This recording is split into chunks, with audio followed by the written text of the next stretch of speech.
Students, hope you are fine. Last time we have started our chapter number 1, and we read this chapter till the topic tabulating machine, and now let's move to the next topic, that is computer age. Let's start reading. To describe the computer's technical progress since World War II, computer scientists speak of computer generation. Each generation of technology has its own identifying characteristics. Currently we are using 4th generation computer technology, but some experts say that 5th generation is on the way. The remarkable thing about the computer age is that so much has happened in such a short time. We have leapfrog through the 4th generation of technology in about 50 years. इतने सालों में computer में जो भी technical progress I है, यानी कि जो भी उसमें तरक्की हुई है, कंप्यूटर साइंटिस्ट उसको कंप्यूटर जनरेशन कहते हैं। और हर जनरेशन जो बनाई गई है उसकी अपनी ही एक खसूसियात हैं। और आजकल के दौर में हम लोग 4th जनरेशन यूज़ कर रहे हैं कंप्यूटर की, लेकिन कुछ एक्सपर्ट कहते हैं कि 5th जनरेशन भी जल्दी इन्वेंट की जाएगी। और यादगार चीज़ ये है कंप्यूटर की टेक्नोलॉजी के बारे में कि इतने सालों में हमने बहुत ज़्यादा तरक्की की है कंप्यूटर टेक्नोलॉजी में। हम लोगों ने 50 साल में 4th जनरेशन कंप्यूटर तक का सफ़र तय किया है। उसके बाद हम लोग यहाँ नीचे बात करेंगे कंप्यूटर के जनरेशन की। ये है बिफोर द फर्स्ट जनरेशन, यानी कि फर्स्ट जनरेशन से पहले कौन सा कंप्यूटर था। Before the first generation of computer 2 scientific electronic computer mark 1 and ENIC were introduced. First generation computer से पहले 2 साइंटिफिक कंप्यूटर बनाए गए थे, इलेक्ट्रॉनिक कंप्यूटर यानी कि बिजली से चलने वाले कंप्यूटर मार्क 1 और ENIAC। और अब हम लोग इन्हें डिटेल से पढ़ेंगे। सबसे पहले है mark 1। Doctor Howard Eakin of Harvard university along with a team of IBM engineers completed the Mark 1 computer in 1944. The Mark 1 was partly electronic and partly mechanical. Doctor Howard जो कि हार्वर्ड यूनिवर्सिटी का student था, उसने IBM engineer की team के साथ मिलकर mark 1 computer बनाया था 1944 में।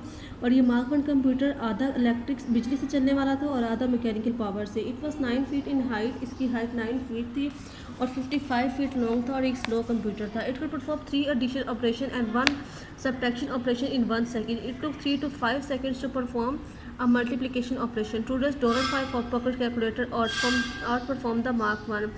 ये मार्क 1 जो कंप्यूटर था ये एक सेकंड में 3 एडिशन के ऑपरेशन और 1 सब्ट्रैक्शन का ऑपरेशन कर सकता था, यानी कि 3 एडिशन के क्वेश्चन सॉल्व कर सकता था और 1 सब्ट्रैक्शन के क्वेश्चन का। और ये 3 to 5 सेकंड लेता था मल्टीप्लिकेशन का एक क्वेश्चन सॉल्व करने के लिए। और आजकल जो हम अपना कैलकुलेटर पॉकेट कैलकुलेटर यूज़ कर रहे हैं वो भी मार्क 1 की एक एग्जाम्पल है। उसके बाद सेकेंड जो फर्स्ट जनरेशन से पहले कंप्यूटर बनाया गया था वो था ENIAC। वर्ल्ड वार 2 1939 से 1945 तक जो चली थी, created a need for the American military to calculate trajectories of missile very quickly. World war 2 में अमेरिकन मिलिट्री को अपने मिसाइल्स की जल्दी से कैलकुलेशन के लिए एक मशीन चाहिए थी। The military asked doctor John Mauchly at the university of Pennsylvania to develop a machine for this purpose. तो उन्होंने डॉक्टर जॉन मिचले था ये कि पेंसिल्वेनिया यूनिवर्सिटी में काम करता था, उन्होंने उससे इस काम के लिए कहा और ये मशीन बनाने को कहा। Doctor Mauchly work with John Presper Eckert Atanasoff and Berry to build the device. Doctor Mauchly ने जॉन प्रेस्पर एकर्ट से एटानासोफ और बैरी के साथ मिलकर ये मशीन बनाई। द ENIC जिसकी फुल फॉर्म है electronic numeric integrator and calculator was not completed until the month after the world war 2। और वर्ल्ड वार 2 के 2 मंथ ख़त्म होने के बाद भी वो से कंप्लीट नहीं कर सका। ENIC which could perform 5 multiplication operation per second was much faster than the Mark 1। ENIC 5 multiplication 1 second में कंप्लीट कर सकता था, इसीलिए वो मार्क 1 से ज़्यादा तेज़ कंप्यूटर था। हम आते हैं अपनी फर्स्ट जनरेशन कंप्यूटर की तरफ। In 1951 the UNIV that is universal automatic computer was developed as the first digital computer. 1951 में जो पहला डिजिटल कंप्यूटर बनाया गया था वो था UNIVAC जिसकी फुल फॉर्म है यूनिवर्सल ऑटोमेटिक कंप्यूटर। मैंने UNIVAC computer were produced, the first of which was installed in the Census Bureau in 1951 in America and was used continuously for 10 years. बहुत ज़्यादा UNIVAC मशीन बनाई गई, लेकिन जिसकी पहली मशीन थी वो अमेरिका में सेंसस ब्यूरो में इंस्टॉल की गई 1951 में और जिसका फिर लगातार 10 साल के लिए इस्तेमाल किया गया। इन 1953 the IBM that is International Business Machine Corporation used its first commercial computer, the IBM 701. The IBM made a total of 19 of these computers. 1953 में IBM जिसकी फॉर्म है इंटरनेशनल बिजनेस मशीन, उन्होंने एक कमर्शियल कंप्यूटर बनाया था, यानी कि commercial use के लिए कंप्यूटर था, किसी स्पेशल मिलिट्री पर्पज़ के लिए इसे यूज़ नहीं किया जाता था, जो कि IBM 701 था। उन्होंने टोटल 19 कंप्यूटर्स इसके बनाए थे। At that time industrial leader field that 19 computer should be sufficient sufficient to take care of the computing needs of American business।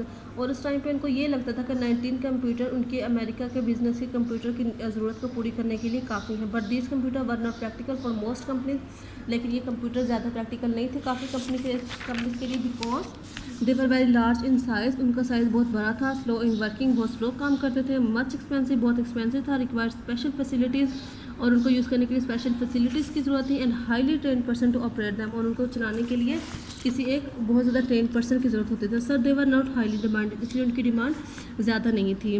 These computers used vacuum tube about the size of a light bulb which produce a lot of heat. Vacuum tubes fail frequently, so first generation computer were down, not working most of the time. In computer को चलाने के लिए vacuum tubes की ज़रूरत होती थी, जो कि एक लाइट बल्ब के साइज़ के हैं और जो बहुत ज़्यादा हीट प्रोड्यूस करते थे। वैक्यूम ट्यूब बहुत जल्दी फेल हो जाते थे, इसलिए जो फर्स्ट जनरेशन कंप्यूटर था वो उस टाइम पे ज़्यादा नहीं चल सका। Another great drawback of the generation computer was machine language, only 0s and 1s in which program were written for this computer. और दूसरा बहुत बड़ा ड्रॉबैक फर्स्ट जनरेशन कंप्यूटर के लिए ये था कि उनमें जो प्रोग्राम लैंग्वेज यूज़ की जाती थी इन कंप्यूटर पर लिखने के लिए वो था 0s and 1s। उसके बाद ये मेन पॉइंट्स है फर्स्ट जनरेशन कंप्यूटर के। First generation computer used vacuum tube, this computer were very large in size, this computer were very slow in working, this computer were not reliable because vacuum tube fail frequently, instruction were given to this computer in machine language which is composed entirely to the number 0 and s। First generation computer were also very expensive, यानी कि first generation computer में vacuum tubes use की जाती थी, उनका size बहुत बड़ा होता था, बहुत स्लो वर्क करते थे, और वैक्यूम ट्यूब जो होती थी वो आरामदेह नहीं थी यूज़ करने के लिए, वो बहुत जल्दी फेल हो जाती थी क्योंकि वो बहुत ज़्यादा जल्दी हीट अप हो जाती थी। और कंप्यूटर्स को चलाने के लिए जो इंस्ट्रक्शन दी जाती थी उसके लिए जो मशीन लैंग्वेज यूज़ की जाती थी वो सारे कंप्यूटर प्रोग्राम के लिए दो ही वर्ड यूज़ किए जाते थे, 0s and 1s। First generation computer बहुत ज़्यादा एक्सपेंसिव था। काम इतना ही। अब आप अपने समय पैक से क्वेश्चन अपने पेपर नोट करके स्कूल में चेक करवाने हैं। First question is what ENIAC stand for, and second question is what do you know about computer generation. Third question is right a note on mark 1। Fourth computer is what is the history of ENIAC, is how ENIAC work. Next question is UNIVAC stand for। Next question is what do you know about UNIVAC? What do you know about UNIVAC? What is IBM 701? And last question is what is the drawback of the first generation? And this one is the last, what are the main points of first generation computer? आपने ये सारे question अपनी copy पे note करके school में check करवाने हैं। Stay safe, अल्लाह हाफ़िज़।